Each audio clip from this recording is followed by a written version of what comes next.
Hi everyone, a very good evening to all of you. And like every day, I'm here with you guys, sharp at 5 o'clock. And as you know, that every day we are coming up with a distinguished and different personality. So today also we have a very different discussion and topic happening here on marthisluxury.co. Today it's going to be about spirituality and meditation. There's going to be a lot of food for thought and takeaway. So let's all welcome Jay Aswani. Hi everyone, good evening. Yeah, hi Jay, a warm welcome on marthisluxury.co, where luxury meets life coach and motivational speaker Jay Aswani. So today, Jay, we would love to know your story and your journey to being a life coach and a motivational speaker. That how did you get into it? When did you start this? And how has the journey been so far? So the audience would like to know all about your journey towards being a motivational speaker and coach. Madhvi, I think when I was 15, when I started reading about some spiritual articles, I used to visit to one of my uncle's house where there used to be some Osho books and all. So I think that was my first interaction with a spiritual guru and with the spirituality. And when I started reading it, so I realized that I have a great taste for it, and I have a lot of urge for knowing more about life and knowing more about my own self. So there it started, and when I was, I think, 21, 22, I always had the urge of learning meditation from somewhere, and I used to find places, and it used to be very, very rare in those days. I'm talking about 2000, 2001. So it was very rare in those days, and I used to ask a lot of people about the places, and it used to be a taboo then there, because people used to feel you only want to meditate when you have certain issues like depression and disability or some, things like that. But I don't know why I wanted to do it. I was a bit asthmatic also, and I used to meet some doctors, and they used to tell me that I have to take the inhalers and keep having meditation or medication all through my life.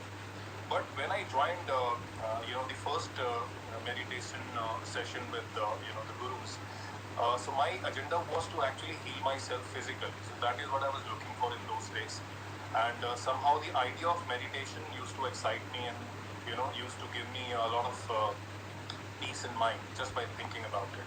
So I started then, and I have a very strong will. So I thought once I start, and I'm a very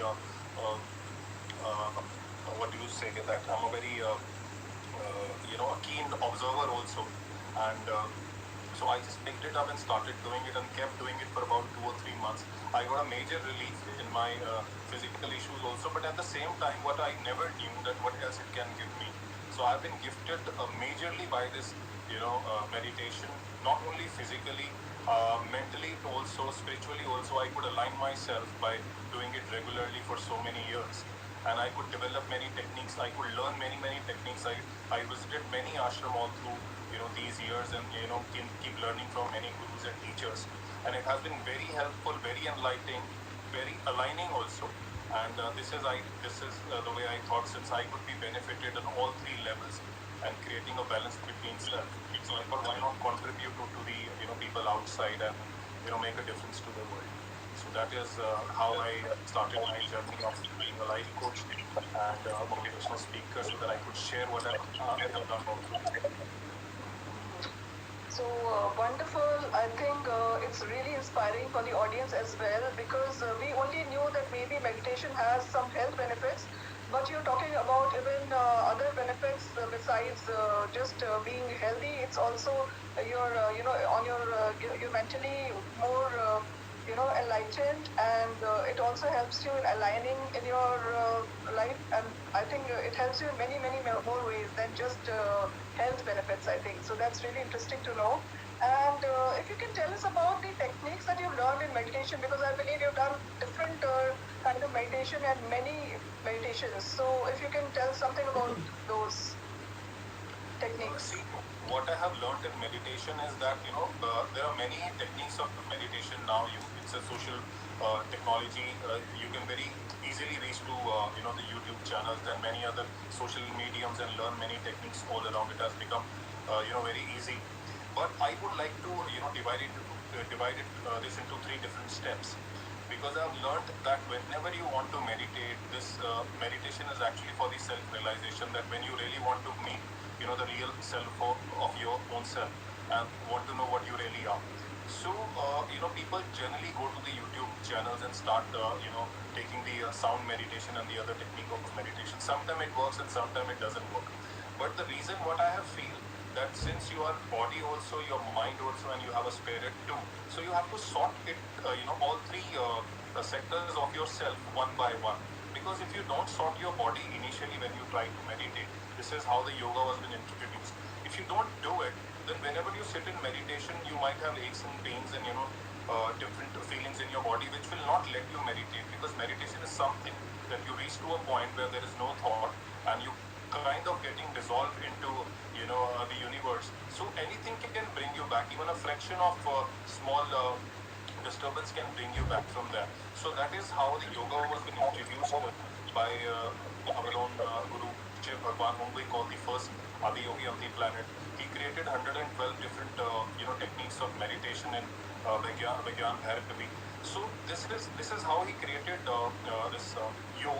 So when you do yoga for about 10-15 minutes, basic asanas, so it actually opens your body and makes it aches and pains free for about hour or so. So that when you at least sit on a meditation, nobody is taking you or moving you from that place that you are wanting to move on. So you make your body absolutely free, and you make it very peaceful for at least an hour. So even if you have certain things going on in your body, it will not disturb you in those 1.5 period of time when you really want to meditate.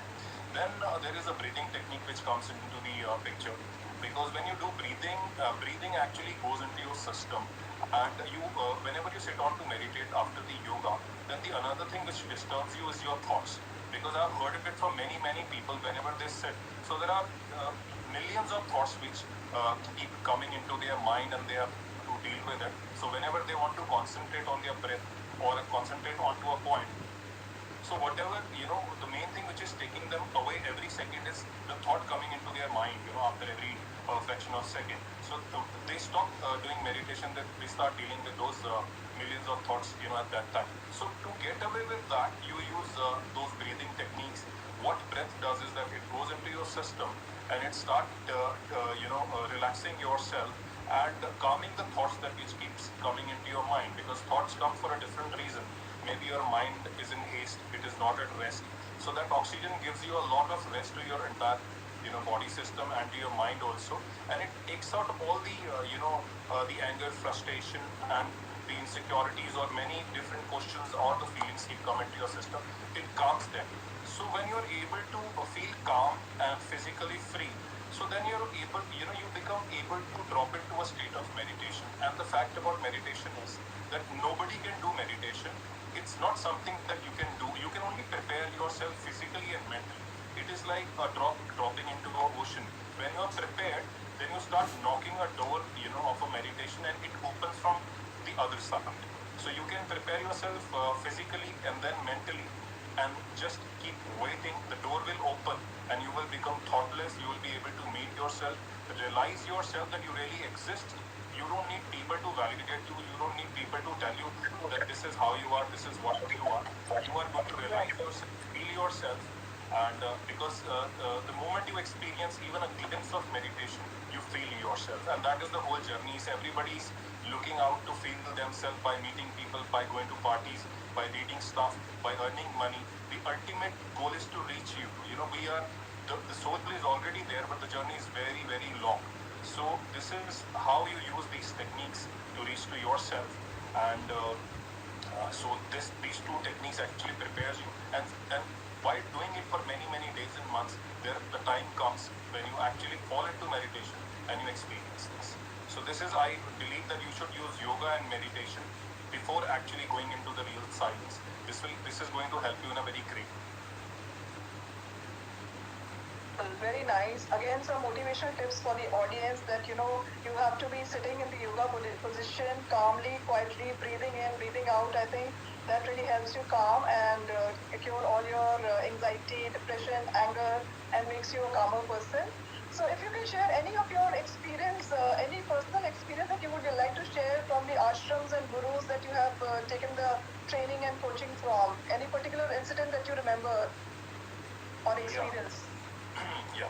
Actually, I have seen that whenever I've been to ashrams earlier, I used to have, many logical questions in my mind and, very intellectual questions I used to carry all the time to clear my doubts. And, while being wandering into many ashrams and with the gurus, I kept asking too many questions.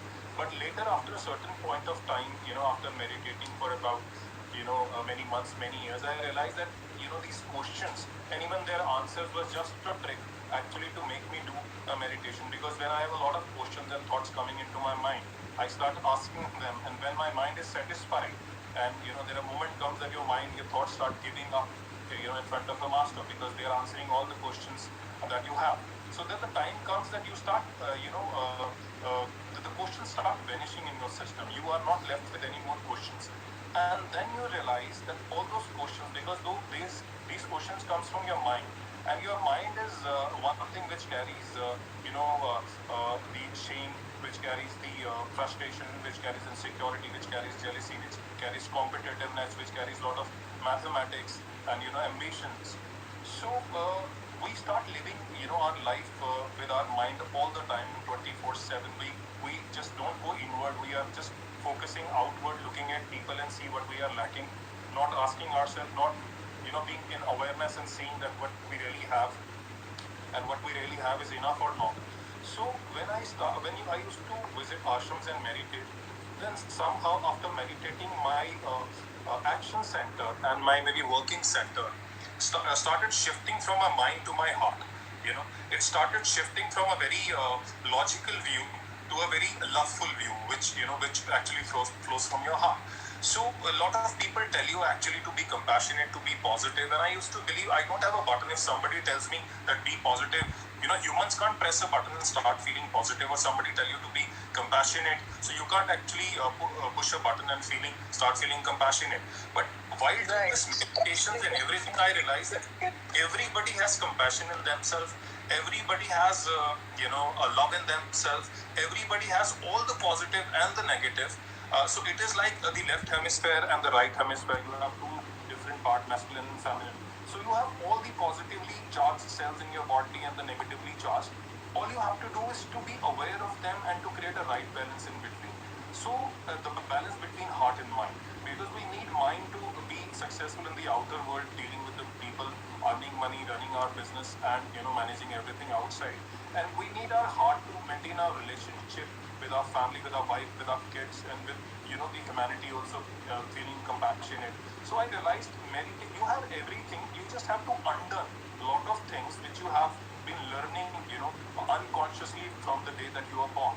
So it was more of an I wanted to learn, but when I started meditating with gurus, I realized it is not about learning. It is all about unlearning whatever in last 20, 30 years of your life. And when you unlearn everything, when you understand yourself, when you already have so many beautiful things like compassion, love, and brotherhood and kindness, they already are residing in you, just been repressed, by the kind of lifestyle that everybody is living. So they started coming onto the surface. And, then I realized that everybody has it. You just have to keep dusting yourself and they keep coming and popping out of yourself. So that is what I gained. And if you ask me really, even Gautam Buddha said that you might not gain everything, but you certainly have a lot to lose. You will be losing a lot while doing a meditation, and losing what is actually not necessary, not relevant, not important for you, which you have just picked up by looking at people here and there and have made a perception out of it that this is really going to be helpful. And finally, when you die, you have an empty hand, like the sand coming out of your palms and feeling as if you have not, achieved or seen anything in your life. So I believe meditation might, I don't know what it gives you, but it takes a lot and lot away from you. And whatever you have within, it start coming onto the surface. You fall in love with yourself. You started enjoying yourself. You feel one with yourself. So it is a meditative, very beautiful expression of a human self. And I believe whosoever tries it will be very, very, will definitely feel very peaceful. And I think it's all within us. And as you said, it needs practice, everyday practice, meditation, and that keeps you more alive and more going, I believe. And that's the crux. Also, there are some audience who wants to ask you some questions. Hi, Sunita. Hi, Arjun. And Ankit is saying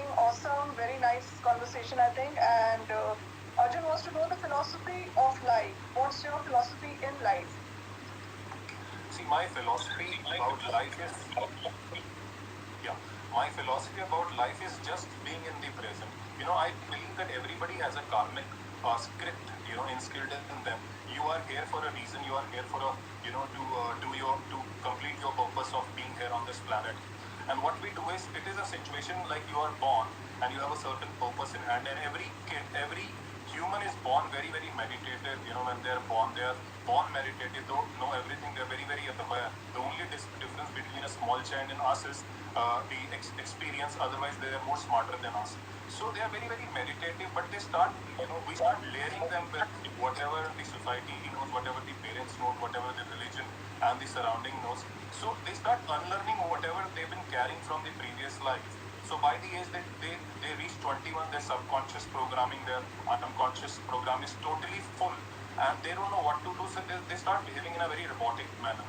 So the philosophy of life, I would say, is to meditate and to be to come into yourself. The moment you realize your own self, you will know your karmic script. As if I was also being into many professions too professionally. I was doing many things. I might have earned a lot of money and the things that I really wanted, but I always felt that I need more. I always felt that this is not enough. I always felt that this is not what I'm looking for. So while meditating, it keeps increasing the level of your awareness, and you start realizing that what you really want, and what you really want is what you're really supposed to do in your life, and that will only come to you when you come into a level of peace, when you come somewhere in between from positive and negative, when you keep on meditating, and when you come into the present moment right here, right now, you are detached from the past, you are detached from the, you are not bothered about the future, you are right here.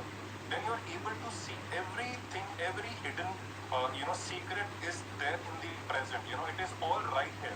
But the human habit is to look in the past or keep looking or searching in the future. But everything is right here, right now, in front of your eyes. And the way we've been brought up is that we don't only look at the present, we look at the past or keep searching something in the future. So this whole technique of meditation actually brings you back right here, because you discard all those negative and positive emotions, because positive emotion like hopes and desires take you to the future, and the pain and guilt takes you to the past. So when you are being able to detach yourself from the past and the present and the past and the future, you're able to be here right in the present moment, and you can see what is the secret being hidden right here. You can get your messages, you can be aware and listen to your body, listen to your mind. Your soul whispers, keep whispering into your side. Just because you have a lot of noise all around yourself, you have a lot of voice, people guiding you, telling you and everything, you generally tend to miss the inner voice which is coming from within, knocking and whispering from inside. So when you are at peace, then you are in the present, you are able to hear your own messages and you work onto them. No matter how big or small it is, you will definitely feel satisfied, you will definitely feel blissful, happy, content. Even if you are, whether you're doing a plantation or you're doing, teaching somebody, or you're doing anything, if you're doing your karmic, if you're doing what you're supposed to do, it will give you a lot of contentment, it will give you a lot of happiness, pleasure, and blissfulness. So that's what I feel the crux of the life is. Otherwise, it is a never-ending world. You will keep on desiring, you achieve one desire, you get on to the another, and the story will never end. So I don't think there is anything in desiring. Whatever comes, just enjoy. Keep enjoying money. Keep enjoying the status. If you have it, enjoy it. If you don't have it, don't cry for it. Just keep enjoying whatever you have in your hand, and that is, all belongs to you. That's what I feel. And well expressed, and also I think meditation, you've given very good tips. It gets you back the balance in your life, and it's like going back to your pure soul, because you become a pure soul the more you meditate, I believe. And it's also about staying in the present moment, and you get the signs and signals. You should listen to those signs and signals, and wonderfully expressed and explained, I must say. Kirti is saying great, Jasleen is saying wonderful, very true. And there's a question from Sunita. She wants to know that how much time do you dedicate to meditation every day? See, if you ask me, I dedicate about an hour and a half every morning, and about 45 minutes to 1 hour every evening. And there is also a science behind, doing it every morning or every evening, whatever, wherever you go in India or abroad, whichever ashram that you go and whichever guru that you join. So they will always be telling you to meditate in the morning or in the evening again, because morning meditations are generally very active, very dynamic in nature, because then that's the time when the sun is rising and the energy is oozing out of the planet. So you have to feel very energetic, you have to do very energy inducing producing exercises or meditation, so which actually enables makes you to do your how everyday chores and activities and your responsibilities. And evening meditations are generally to calm you, to take you out from the daily routine life. So when I meditate every morning, I prepare myself to get into my business, into the outside world, to manage everything, to manage everything in the very materialistic practical world, because we are matter and energy both. So it is like maintaining a balance of both. So in the evening, whenever I come back my house, I meditate again. So whatever I have gone through entire the day, whether it is a feeling of being judged or losing money, making money, good experiences, bad experiences, whatsoever. So whenever I come in the evening and meditate, so I actually create a major disconnection with whatever has happened all through the day. If I don't meditate in the evening, I generally tend to carry it throughout the night, and that the process never ends. Then it starts keep building up in your system. So similarly, when you go to a gurdwara or a mandir, you bow down your head. So it means when you bow down your head, you actually surrender to the divine and say that I lose my control and I surrender to the universal divine. So this is what I do in the evening meditation. Whatever I do, whether it comes out to be fruitful or not, I surrender in the evening and I'm back with my family and kids, happily with them, and back to my life. It is like going out and coming back in. So this is what I do. In the evening, it becomes like very calm, like a moon, and mornings are very energetic, like a sun. So when you do, you feel like a sun in the morning and feel like a moon in the evening. So it becomes very calming in the evening, like a family, good, blissful time with everybody around. Wonderful. So the benefits of early morning meditation as well as evening that you feel, I'm sure if we start doing it, we will feel it as well. And also, Jay, there's something like that balance between science and spirituality that you believe in. So if you can tell something about the relationship and balance between science and spirituality. Yeah, actually, it is a very vast topic, but still, I would like to put some light here. Whatever, see, we are made of everything on this planet is made of atoms and molecules. We've been made of these small particles called protons, neutrons, and electrons. Those been negatively and positively charged, and the neutral. Neutron is a very neutrally charged particle. So the whole universe, whether it is the mobile phone or me or the bed or the cars, we all been made of the similar particles, but vibrating on a different level. And some are maybe very dense and some are not that dense. That's the only difference. Everything, whatever is born, will die. So when I try to create the bridge between the science and spirituality, so science is, in a very layman language, science is a life that we live in, the practical life we live in, because in the normal Newtonian physics, Newton used to say that we are all matter, and just we are all matter and the energy, we are nothing more to that. We born and we die, there is nothing more to that. But in spirituality they say that there is a spirit, body is just like a clothing. You put one and you remove that and you put another. So in quantum physics, it has been said that the energy and the matter dies, but there is the energy beyond the matter, which never dies, and the one who controls it is the the observer. So in meditation also there is a Sakshi Bhava. I'm sure whosoever has been meditating knows about it very well. There is a Sakshi Bhava. When meditation, you create a self of your own self, which keep witnessing you. You start witnessing yourself. So this is the kind of detachment that you create. So whatever you do, you take yourself as an actor acting into a world, and whatever happens to you, be it good. If good happens to you, you don't feel very high. If bad happens to you, you don't feel very bad. You somewhere stay in between because you feel as if you're acting.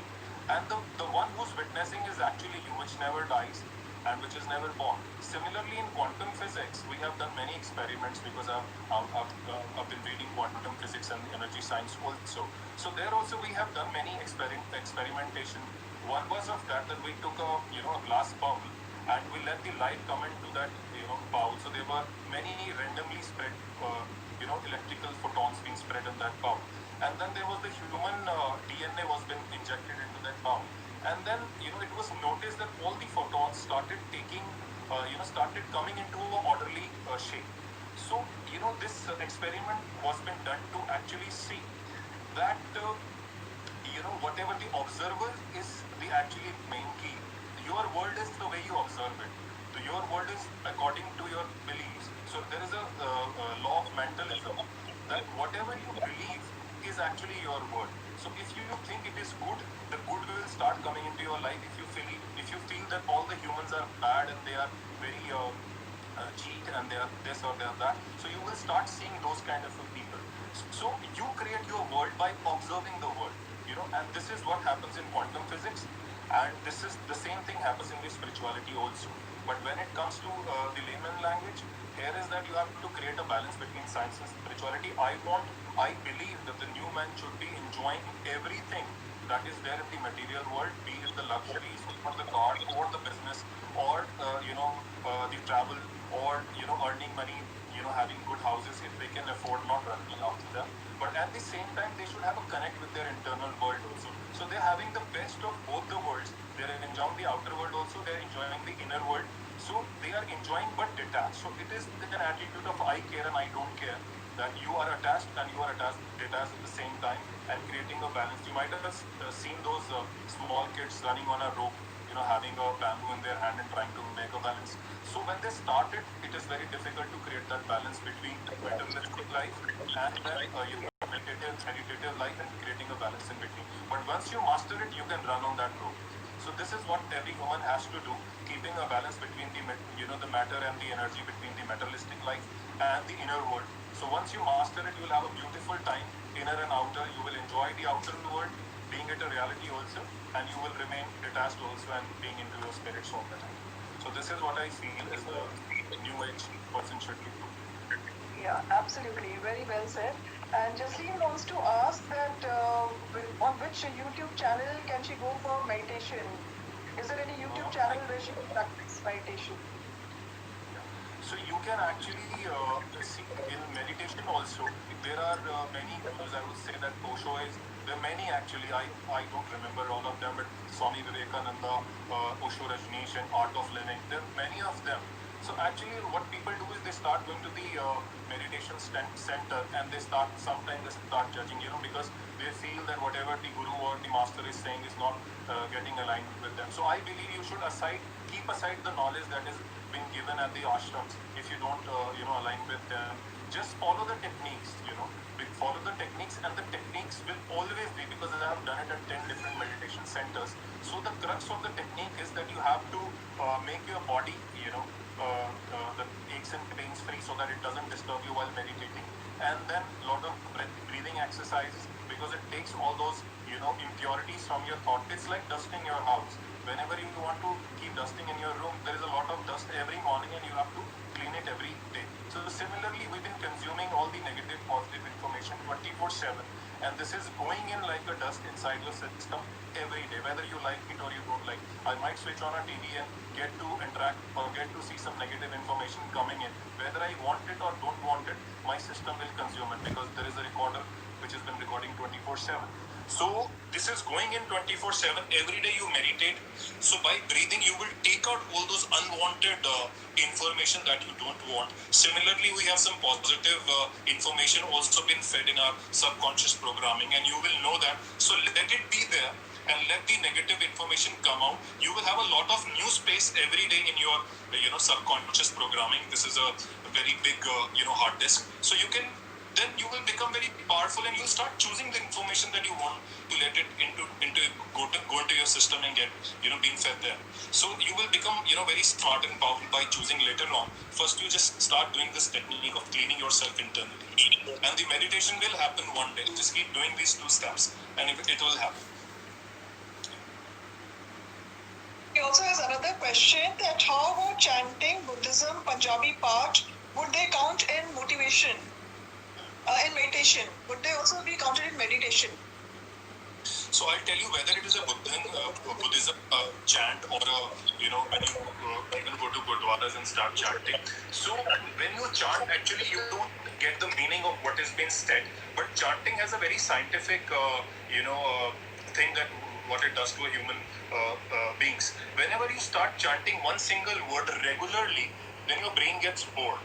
Because your brain wants a new information every second. When you are repeating Ram Ram Ram Ram, so your brain after 30 minutes or 15 minutes or 20 minutes, your brain start getting bored of listening to the same chant, and it start detaching itself. So that is the technique to actually go into your heart and bypassing your mind. If you don't give anything interesting to your mind, it will start moving away by its own self. So chanting used to work, and it still works a lot good to everybody, because this is one way of getting away from your mind, because it is a very very powerful tool. In one of my previous videos, I have explained that how powerful the mind is and how it traps the human self. It becomes the master of yourself, it becomes a king of yourself, and it start ruling you. So and the heart is like a woman, it is very fragile, it is very soft.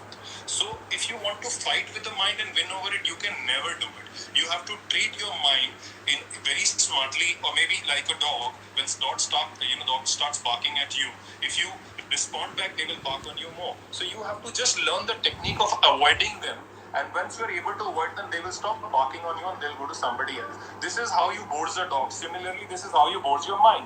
When you start repeating, so your minds don't get any answers from you, and it starts feeling bored and start moving itself away from you, and you are able to make contact with yourself. So this is one of the good technique, I would say. Chanting is good. You chant whatsoever comes to you, it will give you a nice for sure. But it is not religious, it is a scientific technique for sure. Yeah, wonderful. So there are definitely scientific benefits of chanting, and one should continue if you're doing it. And other thing that your aim is to contribute in creating a society where there is right balance of inner and outer world, and help people to reach their potential and live life with the highest expression of energy. How do you plan to do it? I'll tell you about myself. I have always felt like a catalyst, and that's how I named myself Catalyst Jayaswami. And I would just give you an example here. When there is the matchstick in your hand and you have a matchbox on the other hand, you try to lit a fire. So the moment you scratch that stick to the wax on the matchbox, the light is lit, the fire is lit. But you feel that if you have a stick and a matchbox, you are able to lit a fire, but that is not what it is. There is the catalyst. The oxygen plays a catalyst, there in that atmosphere. Because if the oxygen is not there, the fire will not be lit. So here the catalyst, the oxygen plays a role of a catalyst. Without it, you would not be, this action will not be able to have any reaction like, letting a fire. So I believe that the contribution of oxygen in this situation, being a catalyst, I want to do the same, making a change in the society, making a very significant change in the society, yet being completely invisible, the way oxygen is. While doing this action, you don't realize whether the oxygen is there or not. Yet it is, yet oxygen is doing its work, very significant work, but yet being, absolutely invisible. So I do not have any crave for being visible in the society, or, creating a name for myself. That's not my role, but I definitely want to make a very significant change. And I really I'm looking forward to create an organization where I can collect people, who are onto the way of realizing themselves and want to contribute to the society like a catalyst, being, wanting to make a very significant change, yet being very invisible, so that is what I really want to create. That is how I feel. And so I'm looking forward to create a, organization soon. Because on scientific level also, everybody might have read, there was a movie also which came in 2012, and it said the world will end in 2012. So that time, the whole earth crust, the earth planes were shifting from third dimension to the fourth. So people thought when the earth is moving, then the whole world will collapse. But it never happened, because earth started moving in 2012, and it is settling in on the fifth dimension in 2020. So you would see in this 2020, there is a lot of things happening all around. People are dying also. There are many calamities which are, coming up. And there's the many sadness also. There are a lot of struggle, everybody is facing in their life, because now the earth on a scientific level also has been shifting from dimension 3 to dimension 5. Similarly, it is kind of a software update. every human will have to update from third dimension to the five dimension. And third dimension traits were like, again, feeling hurtful, feeling jealous, feeling, insecure, and, feeling competitive. And people were very secluded. They were not connected. In the fifth dimension, it is the cause. It is like the whole universe will be coming together. People will be connected, like the whole, the trees are connected, their branches are connected, their roots are connected. So now the fifth dimension, if you don't choose to come onto the fifth dimension, scientifically and spiritually, you will have to give up, because the whole universe is shifting. Humans will have to upgrade their programs, and there is a major revolution going on about the spirituality. When I started, I had to look for a meditation center in entire Delhi. I could very rarely find, but now you can see it every nook and corner. It has become a revolution. Everybody either is talking about it, wanting to learn it, or doing it or something. Everybody has been trying on their own level. So this is the major upgrade which is happening, and I want to be a contributor here, and I want to collect lot of contributor. I want them to come up out in the open, and let's together contribute in a very significant yet very invisible way. So that's my vision, and I want to achieve it very soon. Beautiful, wonderful, and I think it's the call of the hour, and that's the reason these so many centers are mushrooming up now everywhere, as you just said, and it's becoming one world now, and globally, internationally, you can get connected, and you will be the medium for them. I'm sure it will do very well. And what about advice to the newcomers who are getting into meditation or just starting with meditation? What advice would you like to give to them? Advice, see, I think the basics of meditation is to whether, again, if they want to meditate, they can start at least in the whole day of their self. If they can't do it for 1 hour, 1.5 hour, 45 minutes, they can at least start breathing for 3 minutes, like 5-6 times a day. They can close their eyes and breathe at least 15 times, and which will hardly take 3 minutes, and that they can do it 5 to 6 times in a day. So that is like changing the gears. When you're driving a car and you want to change a gear, so taking 15 breath will change your gear from your mind to your heart. So you can do it after every 2-3 hours. Whenever you have 3 minutes peaceful 3 minutes in your hand, you can practice that, and it will shift your gain from your mind to your heart. And I tell you, mind is really good. I am not discarding mind at all. I have spoken about mind also. Mind again has two hemispheres, left and right, feminine and masculine. They both have their own characteristics. We need both. And Shiva used to talk about the third eye. So people think there may be a third eye somewhere in the forehead that would open, and that has never happened. We have never heard of it. But the third eye is actually existing. It does exist. It is the combination of left and right mind. It is the combination of right hemisphere and the left hemisphere. It is the combination of logical and the feminine and the masculine mind. So when you are able to achieve both, when you are able to be masculine, when you want to be masculine in situation, you need to be aggressive. You need to use your anger. You need to be proactive sometimes, and you need to be very calm, you compassionate, kind, with lot of love, like a woman. You need to be that also, but you need to know when you have to be what. So when you are able to create that balance and have a control in your own hand, so that third eye would open invisibly. You would be able to have those senses, which a third eye actually gives to the human. So that is, and for the beginners, again, I would say that 3 minutes, 5-6 times a day, they can start. And once they start to feel the shift, that they do it after 3 minutes, I think they will have the glimpse of it, or I would say they would have that drug on their lip, that on their tongue. They can feel it's kind of a spiritual cocaine, I would say. They can taste that powder on their tongue, and then it is difficult to leave it, because it's better than the cocaine, it's better than any drug, it's better than any alcohol, because alcohol gives you a high. What meditation gives you, the effects are the same, but alcohol takes a lot from you. It gives you a lot of negative things also, but meditation has only positive things. So nothing would give you that high, what meditation is going to give you. So the basic start is to change the gear is using breath, short intervals of breath of 3 minutes, 5-6 times. This is the basic thing that they can start. How do we dispel negative energy? Does meditation help? See, first of all, you have to accept the negative energies. They are beautiful.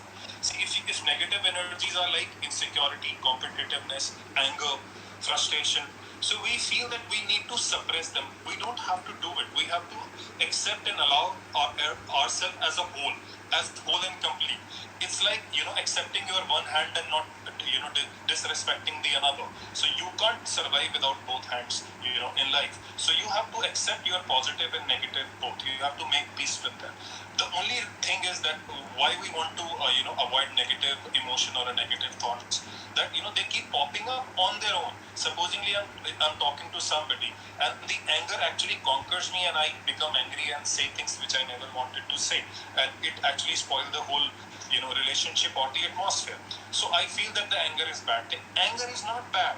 Your control on your car, on your driving seat, you are not having control on your steering is actually bad. You can use anger in a very productive way also. You can use competitiveness to improve yourself. So you can use all those negative emotions very, very beautifully. You have to be aware, and meditation will keep on enhancing your awareness. So you will know what emotion, when to use, those emotion at what time. You will become that aware and smart. So negativity, anger is very good. There are times when you have to scold your kids, because they are at a certain age that they're not able to understand. There are times when you have to scold your staff because they are taking things not in such a proper manner that you want them to. So you can use them in a very positive manner. So first of all, don't take negative and negative. We are born on, we are actually made of negative and positive cells. We can't be ever made without them. So negative is important. Accept them. They are equally important. They are equally beautiful. Keep meditating. It will make you a master of yourself so that you are able to control all your forces, like Shri Krishna actually was teaching to Arjuna while, driving that rath, because those four horses were like four senses, and those, the wheels were like your body and your mind and your soul.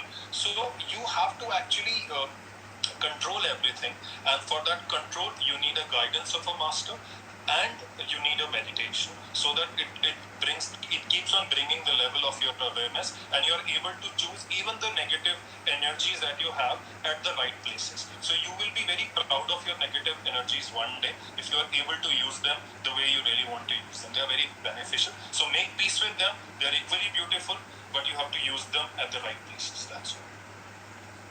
And it's about like practice and mastering the art. It's all about how much you practice and master the art.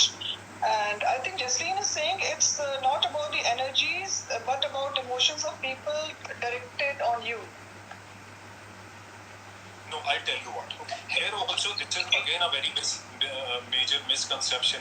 We feel, as I told you, the most important thing in your life, or the activity in your life, is the observer activity. As I told you, whatever you observe, whatever your thoughts are, this world is such a matrix. It will start taking a shape according to the thoughts and beliefs that you have. So there is something called shadow, and there is a shadow work also. There is a meditation which has been done on the shadow work. Shadow is something that you carry, all through your life. It is a part of you. It is a reflection of your own self. So when we feel that the other person is not good, or other person is not giving me this or that, I will tell you that the world actually, in some ways, it is a flux. World doesn't exist. It is only you and your own projections. So whenever somebody is projecting something onto you, or negative emotion or this or that, it is not actually their projection. It is your own projection. You are emitting something outside your own self, a certain vibration. Because in this world also, Krishna said, whatever you give is what you get. Even Gautam Buddha also said, wherever your mind goes, your footsteps starts following it. So similarly, whatever you're getting in life, it has somewhere been given out by you only in the universe, because universe works in a very vibrational language. So whatever you are vibrating, if you're vibrating hatred, then I'll tell you surely you are going to get a hatred from somewhere. A lot of people wonder that I was hitting X and I am getting it from Y. How is it possible? But universe doesn't know X or Y. They only know that you are emitting hatred, and you will get hatred. You might be giving it to X and you might be getting it from Y. For them, the universe is one thing. It gives you the same what it gets from you. So You have to, if you start changing the world from within, the world is, the inner world, so the outer world is only a mirror. So this is the magic I feel, that when you start practicing it, when you start seeing the shift inside you in the internal world, and then you will see that change coming in the outside world also. It is very, very magical. So you can experience it by choosing one or two sectors of your life and start practicing it. You try to deal with your insecurity. You will see that you will stop having insecurities outside. People will stop making you insecure in life. So it will just be a mirror. Whatever you are projecting is coming back to you. Stop projecting, it will not come back to you. It is that simple. You only need to practice it once. Once you know it, it is the end of the game, I would say. Yes, maybe a better energy and more positivity which is affecting them and triggering their negative, and I'm aware of it. So negative emotions are also good sometimes. You agree with that? They are good as well. Yeah. To know Jay Aswani's motto in life. My motto is, I've already shared that I want to come up with an organization of many catalysts together, and making a very significant change, in a very invisible manner, not been, uh, uh, applauding about it, and still making it in a very quiet manner. And sometimes when you start changing yourself, it is very, very infectious. When you start changing yourself and other people start noticing that change in you, then, because again, when negative is a projection, positive is also a projection. So whenever the inner world is changing and you're moving around, and that's also start projecting outside, and it becomes infection and start changing people too. So I just want to be in this world. This is a beautiful world, and at the same time, I want to maintain that practical, materialistic world also, since I've come here on this planet, and I want to enjoy the both worlds, without discarding one. In previous times, in 100 years back, though every sadhu and tapasvi used to go into the mountains and start meditating. They used to renounce life and you used to discard material life. I don't believe in that anymore. I want that you should be right here in the market, being married, having friends, partying and doing everything, and yet being very, very spiritual, not being hurting anybody, being compassionate, kind, and being loving everybody all around. And this is possible. I feel that way. I am not saying that I'm the master here, but I have had the experiences. I'm having the glimpse, and I know that it is 110% possible. And this is how it is going to spread. Whether I do it or somebody else, whosoever is going to realize is actually going to spread, because it's like a river. Once it starts flowing, you can't stop it. It is not in your hand. Once I'm realizing something, I can't actually stop it within me. I'll burst out. So I am helpless. I will have to share whether people like it or don't, but I have to keep the river flowing, wherever it goes. So that is how beautiful it is, and I think so. I'm looking forward to that only. We are also looking forward to it soon sometime whenever you come up with it. And already I got some very wonderful messages on my personal message that he's very good. We have heard him. We are looking forward for this conversation. So it's already building up, I believe. And as you know, Jay, this is a program on madhvisluxury.co. I would like to know the definition of luxury according to you. Luxury is a very subjective thing. It could be different for every different person. The one who has earned a lot of money and has everything that he wanted materialistically, for him having a quiet day or a day with himself, going on to the mountains, or being isolated for a day would be a luxury. So luxury, generally people relate it to the expensive things, and it is a very subjective matter. For me, if I have a loads of money, having a day only with myself would be the most expensive thing that I can ever have. So similarly, the one who doesn't have money would be looking to have a luxurious, expensive car. So luxury is something that life is not offering you at that particular time in your life. So that is what I call luxury is, and it is really fun to have things which life is actually making you to. Life is making it little difficult for you to have. So for me, luxury is a different definition for different people. So according to each, to their own. So whosoever wants to have whatever in their life, as a luxury, they should go out and have it. And for me, that is a luxury. That is what I mean. True. Well said. It's very subjective. What would be your message to the audience on COVID-19? Message that you would like to give? Yeah, yeah. COVID-19, I believe, see, it has come definitely for a reason we might not be aware of. I'm also not aware of. But the thing is that since it has come, and it has been doing a lot of bad and a lot of good at the same time. We have learned many things which we have never learned before.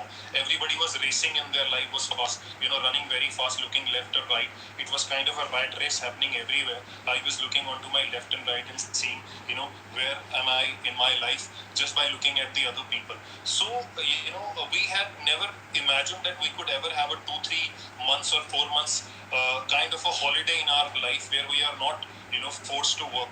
So by sitting at home, I realized that this is a kind of a gift that has been given to us by the God, and so we should not let this time go without learning things, positive things out of it. One is that life is not only about achieving or running into a rat race. Even if you win, you still a rat. So there is no need to be into a rat race. You can go on your pace. You can go what you like. You can take a sabbatical. You can start doing farming. You can start doing plantation. You can be in your house, do nothing. So the point is that whatever gives you happiness, whatever connects you to yourself, you should be focusing on that also at the same time. That is what I call the the balance between the life, which everybody, all of us have lost at one time, because we all were making money, minting money, and buying luxuries of the materialistic life, and that is how we had described life. If we don't achieve it, then we don't feel happy. So now we have realized that by being with the people we love in the house, by spending time with them, by being with them and understanding them, we could all, believe that even the joint families, a lot of people can stay together in a very harmonious manner, and we can be with ourselves also.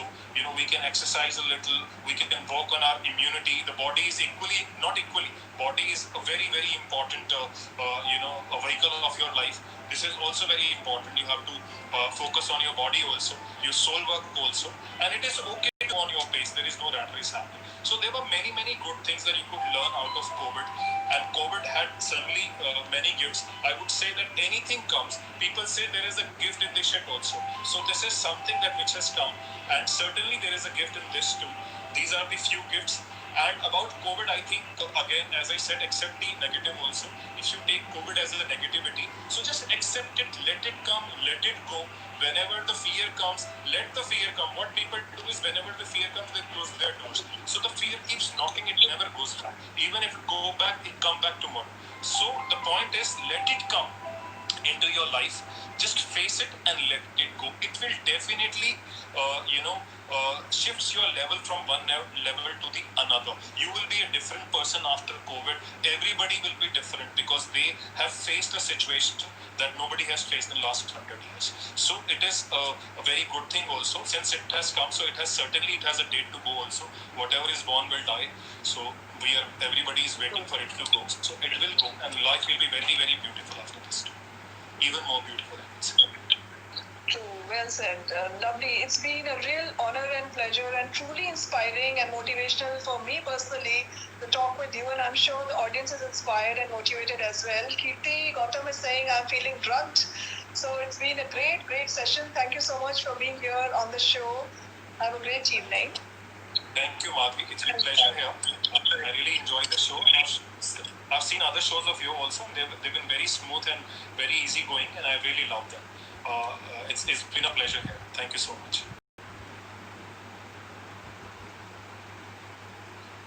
Thank you.